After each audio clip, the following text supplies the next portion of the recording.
تركي. نعم. هل اليوم يعني من تولى دفة الحكم في تركيا مطلوب أن يطبق الشريعة الإسلامية ولا يوازن الأمور ويمشي الوضع الحالي؟ هو مطلوب أن يطبق الشريعة، لكن كما ذكرت لكم في حدود المستطاع. أما أن يقول نحن لا نطبق الشريعة ويضع يده في أيدي العلمانيين ويتعاون معهم وهم أنفسهم يعملون لإسقاطه، كيف يستقيم هذا العمل؟ هذا في الحقيقة مراوغة سياسية.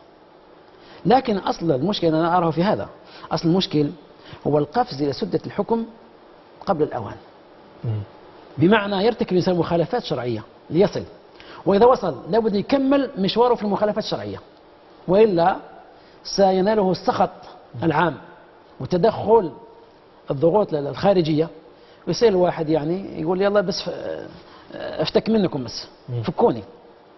وإيش اللي خلاك تصل إلى هذا؟ لذلك الأنبياء عليهم الصلاة والسلام ما مسكوا زمام الحكم ليصلحوا، بل أصلحوا حتى جاءهم الحكم. إن الله لا يغير من بقوم حتى يغيروا بأنفسهم. لكن نظام هؤلاء الإخوان لسان حالهم يقول إن الله لا يغير من بقوم حتى يغيروا بحكومتهم.